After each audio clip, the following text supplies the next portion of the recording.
Whether you're a mom who longs to talk to your kids about Jesus, but you just don't know where or how to start, or maybe you're a church leader or a volunteer who wants to teach the families within your church to take their faith personally, or maybe you're someone who wants to see the church flourish in these challenging times, the D6 conference has the tools for you. Coming to Orlando and Seattle in 2025 with over 50 breakout sessions and presentations from Christian thought leaders will give you a chance to walk away with fresh ideas, new perspectives, and a renewed passion for your ministry. At D6, we don't just talk about discipleship. We provide practical tools for you to turn these desires into actions. To register or learn more, follow the link in the description or visit d6conference.com.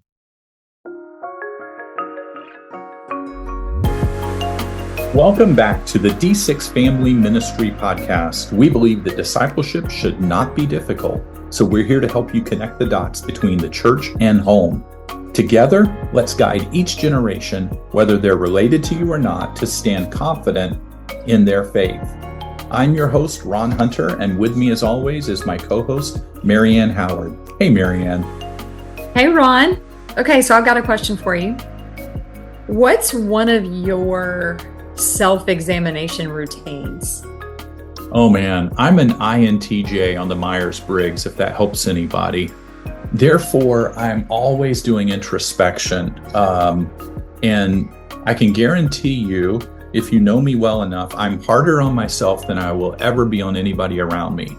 So I walk away from every conversation going, oh, how did that go? What could I have said different?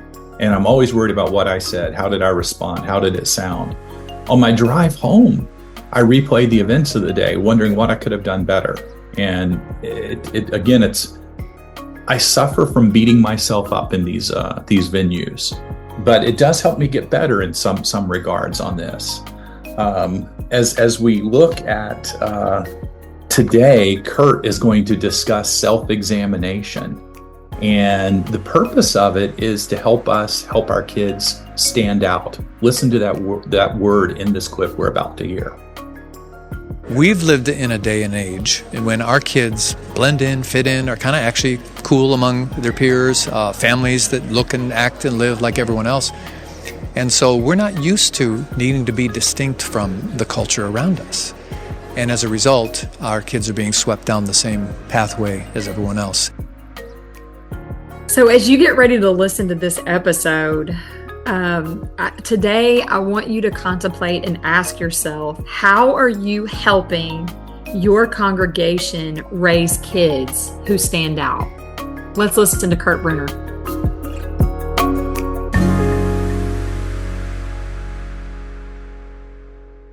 We're joined today by Mr. Kurt Bruner. Kurt is the author of It Starts at Home and founder of DriveFaithHome.com. Over 780 churches have customized the family ministry model he pioneered while serving as pastor of spiritual formation at the 15,000-member Lake Point Church near Dallas, Texas. Kurt now serves persecuted Christians living in cultures hostile to the Christian faith. He and Olivia have 6 children and 5 grandkids. Kurt, I'm excited for our conversation today. Hey, good to be with you. So, I don't think it's a secret that our kids are just inundated from every side with so many spiritual attacks. I'm sure that everyone who's listening who is a parent or a grandparent or an aunt and uncle can, relate with that. They can see what's happening around our kids. How can we help our kids stand firm in their faith regardless of what's happening in the culture around them? Yeah, it's a great question. And I'm going to back up and answer the question from how can our families deal with this? Mm-hmm. Because the reality is I'm finding that parents who are trying to raise their kids as distinctive disciples of Christ rather than, let's say, products of the culture, feel alone. They feel isolated. Yeah. Even when they go to church.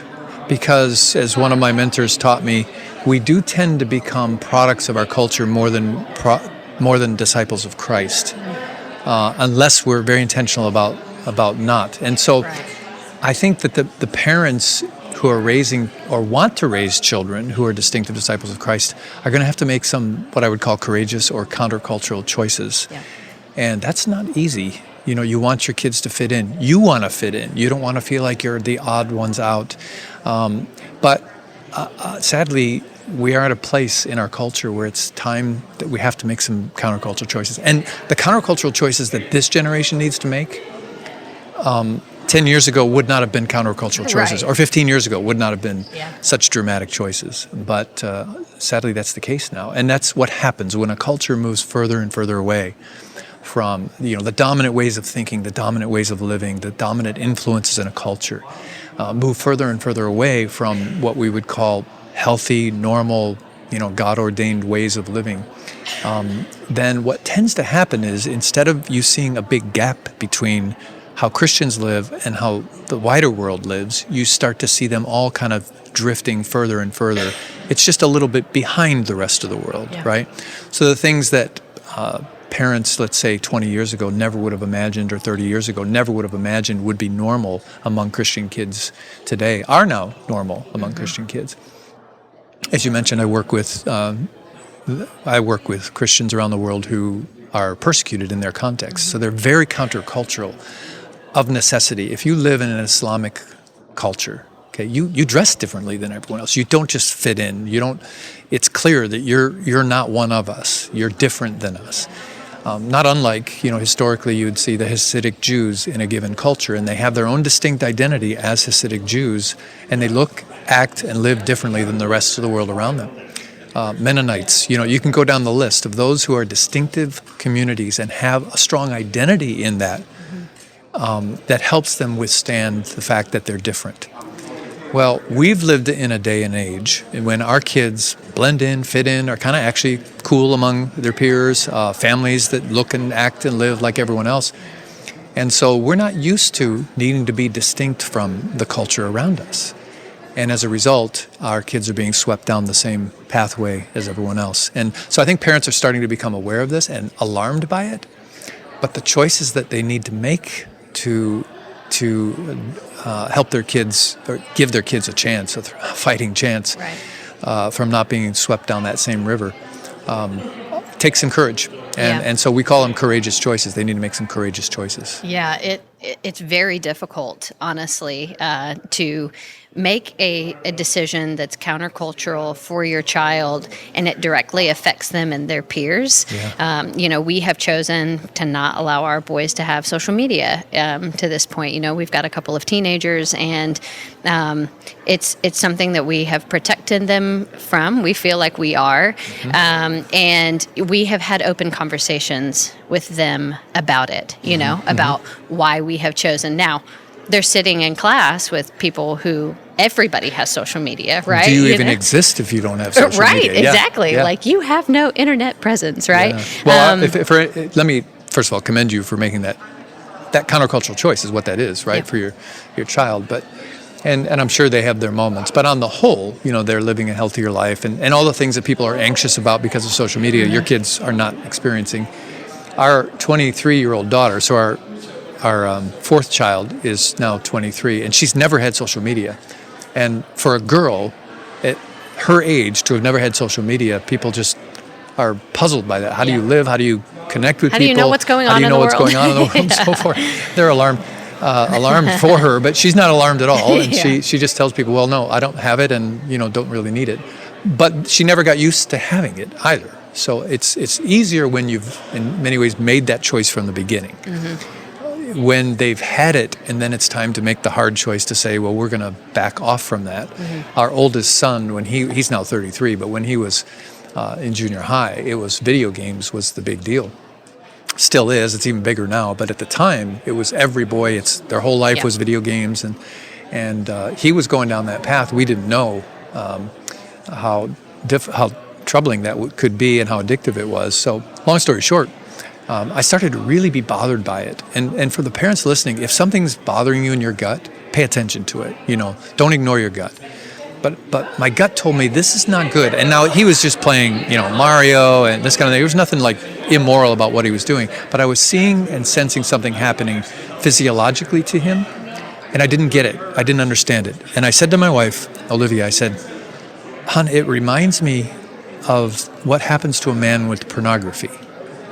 And pornography we know is wrong, so of course we get that. But I don't mean that. I mean something physiologically is happening to him where he's losing an interest in what he's really made for. A man is made for intimacy with his wife, in the beauty of all of that. He's not made for this, but it replaces it, and it starts to become an ever-increasing desire for an ever-diminishing satisfaction, as C.S. Lewis said. And that's what's happening to our kids as it relates to social media, the phones, the technology, the video games, all of that dominating their lives. So this is just one of the courageous choices that I think parents in this generation need to make to increase the likelihood that their child can actually be formed as a disciple of Christ rather than a product of the culture. Right. And I mean, there are examples all throughout Scripture, but this topic in particular makes me think of Shadrach, Meshach, and Abednego, where, we don't have a context of their parents and their upbringing, but we have evidences of it and their discipleship. They clearly had a strong identity, though, in what they were as Jewish followers of Jehovah. There are certain things we eat and don't eat, and certain things we do and don't. And they had that strength of identity. I was talking to a writer on this named Rod Dreher, and he wrote a book called Benedict Option, and later he wrote another book on this theme of what do we do about the fact that our culture is becoming more antagonistic.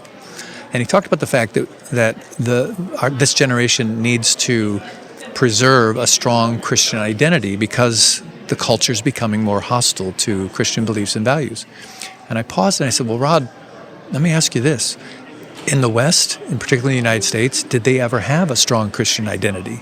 Or did we merge our identity with the wider culture? And so you don't have anything to retreat to because you never actually had. The parents who are raising children now, did you ever have a sense of we need to be distinct and different than the world around us? I don't think so. I don't think most of us did. But now we're facing the reality of you can't just go along and fit in.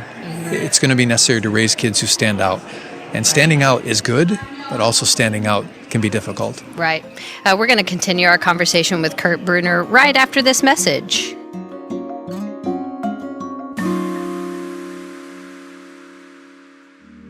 Are you ready for the families in your church to shift from a culture of passivity to a culture of intentional faith at home? Getting parents to take their role as the primary disciple makers of their children can feel impossible, but D6 Home Point is here to help. The D6 Home Point Church Resource Center provides practical, relevant tools for families at every life stage, making intentionality a breeze. Our customizable resource center is easy to use and flexible for churches of any size. Ready for the families in your church to start taking at-home discipleship seriously? Use D6 Home Point. To learn more, visit d6homepoint.com or follow the link in the description. And we're back. Kurt, can we talk for a minute about self-examination? That sounds kind of strange coming off of the break here, but how can we examine ourselves, examine how we're parenting, examine our kids, maybe some markers of discipleship versus the product of culture within our kids and even within ourselves? Well, I would go to 4 very specific areas where we can ask ourselves pretty simple question is, and we say in this category, would I say I'm more a product of the culture, or my children are more a product of the culture, or a distinctive disciple of Christ? And they relate to 4 specific choices that we can make. The first is, am I, as a parent, forming the faith of my child very intentionally in the context of the home, or am I outsourcing it to the church, or to the school, or to whatever?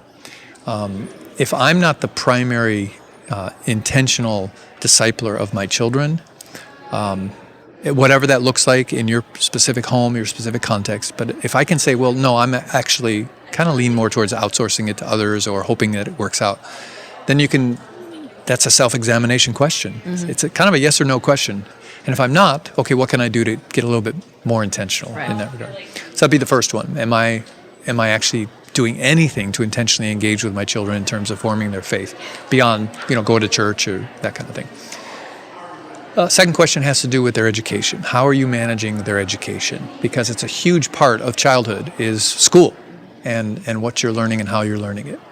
Now, people get into debates about what school choice you're going to make, and our family made them all. When you have 6 kids, you've made all the choices for a lot of different reasons.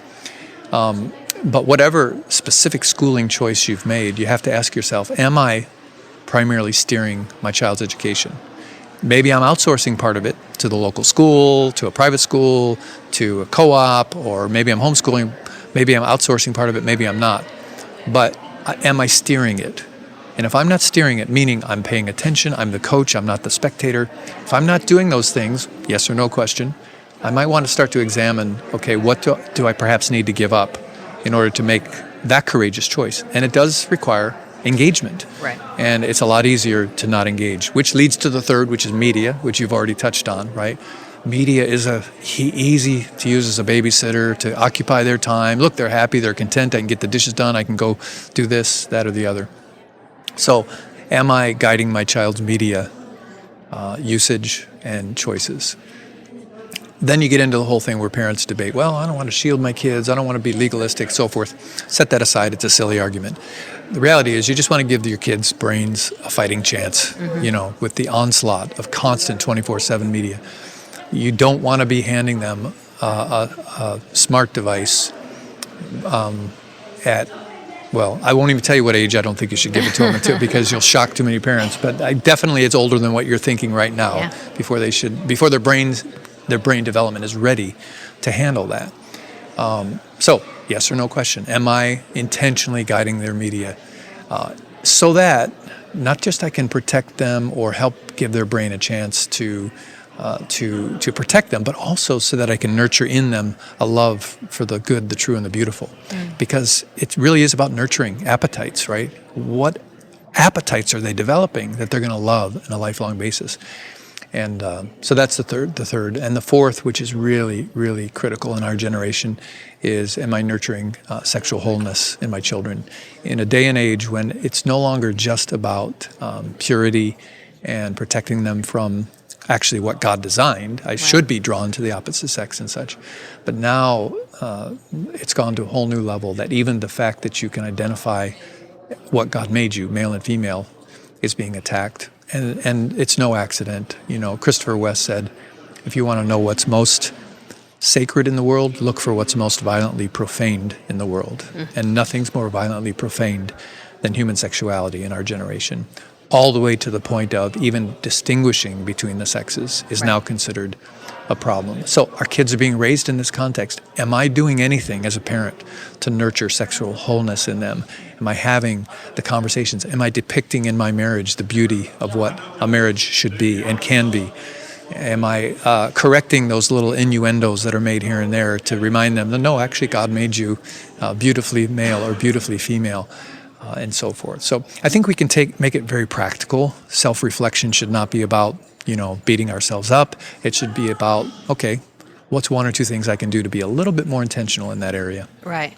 What can the church prioritize to ensure that this isn't only addressed, but is common practice within their church congregants and leaders? Yeah, we've got a long way to go, but I will tell you, I'm encouraged by, for example, we worked with a church recently that was very intentional about this. They said, look, the members of our church, the families in our church, at least those who are really serious about raising disciples of Christ, each of those families feels isolated, feels alone, feels like they're odd, feels like they're different than even their other Christian friends.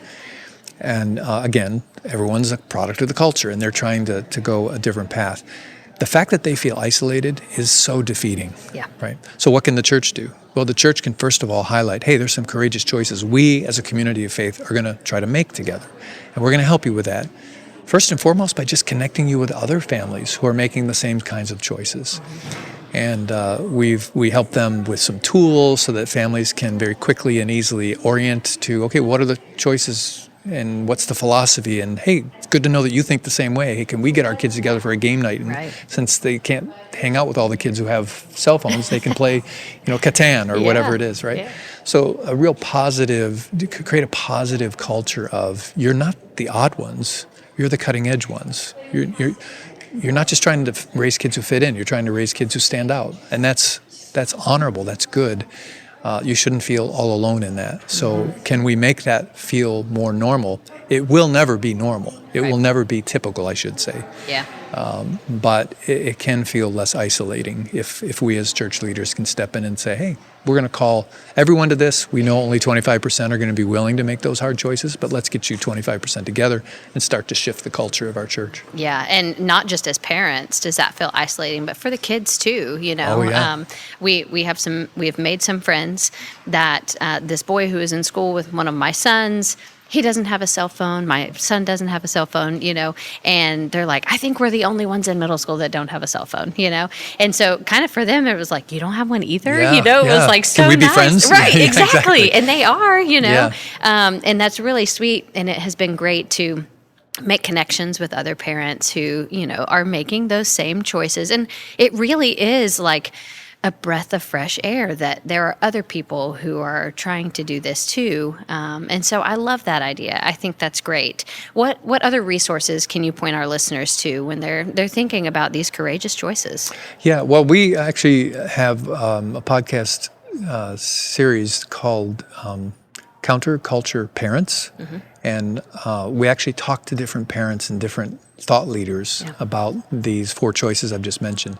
So if you just want to glean some inspiration from others who are making those kind of choices or calling us to make those kind of choices, I'd encourage people to listen to that.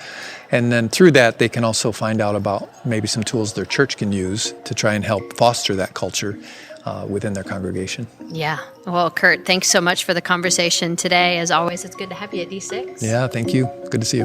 Bye-bye.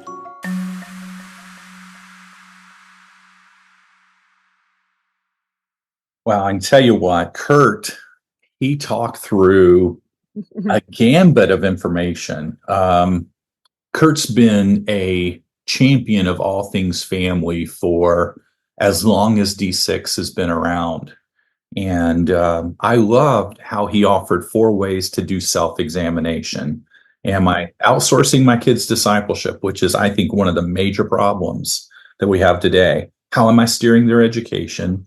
Am I guiding my kids' media attention? And am I nurturing sexual wholeness? Mm-hmm.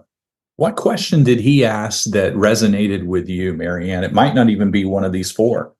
Well, I loved that he made the poignant statement, we've got to give our kids a fighting chance. And so these 4 questions give our kids a fighting chance. And he gave a great solution. He said, so that we can nurture love for the good, the true, and the beautiful. That's what I want, Ron. I mean, that makes me kind of emotional. Like, that's what I want for my kids. That's what Chad and I want for our family, is that my boys would have an awareness and a love for the good, the true, and the beautiful. And that all comes from God. He for sure gives us stuff to think about. And I want us to think about what we need to examine, the cues that we're giving our kids, the nurturing, outsourcing, steering. Hear those verbs. Think through those. And one of those resonated with you when you listened. And I can't pick which one for you, but we would ask you, whichever one resonated, spend some time thinking through it. Absolutely. We hope you join us next week as we hear from Erin Lynham as she teaches us about nature and discipleship. Very intriguing. Very intriguing. Thank you so much for listening. To learn more, visit d6family.com. We look forward to seeing you next week.